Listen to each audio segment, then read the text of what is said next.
ಬಾಗಲಕೋಟೆ ಕೈಪಡೆಯಲ್ಲಿ ಇನ್ನೂ ಕೂಡ ಬಂಡಾಯ ಆರಿಲ್ಲ. ಬಂಡಾಯ ಅಭ್ಯರ್ಥಿ ಆಗ್ತಾರಾ ವೀಣಾ ಕಾಶಪ್ಪನವರನ್ನುವಂತಹ ಪ್ರಶ್ನೆ ಮೂಡ್ತಾ ಇದೆ.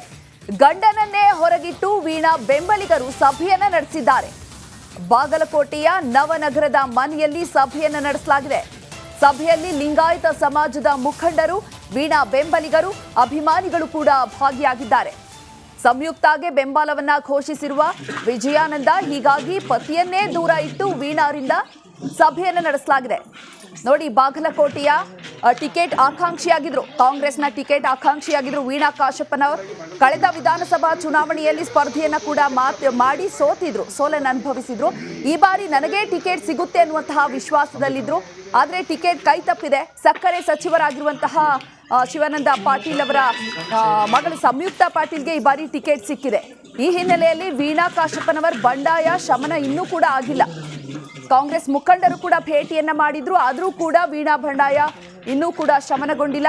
ಈ ಒಂದು ನಿಟ್ಟಿನಲ್ಲಿ ಸಭೆಯನ್ನ ಕರೆದಿದ್ದಾರೆ. ಅವರ ಕಾರ್ಯಕರ್ತರು ಯಾರಿದ್ರು, ಅಭಿಮಾನಿಗಳು ಯಾರಿದ್ರು, ಅವರೆಲ್ಲರೂ ಕೂಡ ಸಭೆಯಲ್ಲಿ ಭಾಗಿಯಾಗಿದ್ದಾರೆ. ಅವರು ಶಾಸಕರಿದ್ದಾರೆ, ಅವರನ್ನು ಸಂಪರ್ಕ ಮಾಡಿರ್ಬೋದು. ಅವರು ಶಾಸಕರು ಒಂದು ಅಸೆಂಬ್ಲಿ ಕಾನ್ಸ್ಟಿಟ್ಯೂನ್ಸಿಯನ್ನು ಅವರು ರೆಪ್ರೆಸೆಂಟ್ ಮಾಡೋದ್ರಿಂದ ಇವತ್ತು ಕಾಂಗ್ರೆಸ್ ಪಕ್ಷದಿಂದ ಅವರನ್ನು ಸಂಪರ್ಕ ಮಾಡಿರ್ಬೋದು. ಇವತ್ತು ವೀಣಾ ಕಾಶಪ್ಪನವ್ರ ಅಗತ್ಯ ಇಲ್ಲ ಅಂತೇಳಿ ಎಲ್ಲ ಶಾಸಕರು ಇವತ್ತು ನನ್ನ ವಿರುದ್ಧವಾಗಿ ಹೇಳಿ ಇವತ್ತು ನನಗೆ ಟಿಕೆಟ್ ಬೇಡ ಅಂತೇಳಿ ನಿರಾಕರಿಸಿದ್ದಾರೆ. ಇವತ್ತು ಅವ್ರಿಗೆ ಬೇಕಾದಂಥ ಅಭ್ಯರ್ಥಿಗೆ ಇವತ್ತು ಟಿಕೆಟನ್ನು ಕೊಡಿಸಿದ್ದಾರೆ.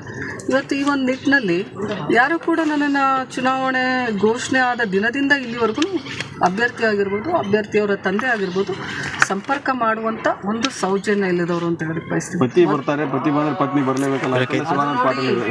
ಇವಾಗ ಅವ್ರ ವಿಷಯ ಬಂದಾಗ ಪ್ರಜಾಪ್ರಭುತ್ವ ಅವರವರ ವಿಚಾರಕ್ಕೆ ಬಿಟ್ಟಂಥದ್ದು ಅಂತಾರೆ. ನಮ್ಮ ವಿಚಾರ ಬಂದಾಗ ಪತಿನೇ ಬಂದರೆ ಅವರು ಬರ್ತಾರೆ ಹೇಳ್ರಿ ಅಂತೇಳಿ ಉಡಾಫೆ ಮಾತುಗಳು ನಡೆಯಲ್ಲ ಇಲ್ಲಿ. ಒಂದು ಕಾಲದಲ್ಲಿ ಕಾಂಗ್ರೆಸ್ನ ಕೋಟೆಯಾಗಿದ್ದ ಕೋಲಾರ ಇದೀಗ ಕಬ್ಬಿಣದ ಕಡಲೆಯಾಗಿದೆ. ಆಂತರಿಕ ಒಳಬೇಗುದಿಯ ಬೆಂಕಿಗೆ ಸಿಕ್ಕು ಧಗಧಗಿಸ್ತಾ ಇದೆ.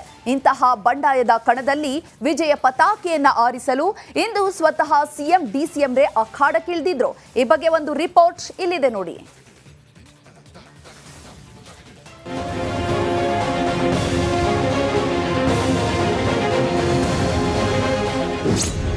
ಕೋಲಾರ ಕಣದಲ್ಲಿ ಹಸ್ತಪಡೆ ಹಂಗಾಮ, ಗುರುಡು ಮಲೆಗಿಂದಲೇ ಕೈ ರಣಕಹಳೆ.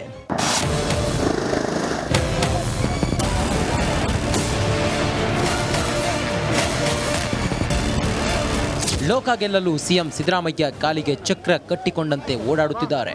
ಒಂದು ವಾರ ಮೈಸೂರಲ್ಲಿ ರಣತಂತ್ರ ಹೆಣೆದು ಇದೀಗ ಕೋಲಾರಕ್ಕೆ ಎಂಟ್ರಿ ಕೊಟ್ಟಿದ್ದಾರೆ. ಪ್ರಜಾಧ್ವನಿ 2.0 ಮೂಲಕ ಮೊದಲ ಹಂತದಲ್ಲಿ 14 ಕ್ಷೇತ್ರಗಳಲ್ಲಿ ಸಿಎಂ ಡಿಸಿಎಂ ಮತಬೇಟೆ ಆರಂಭಿಸಿದ್ದಾರೆ.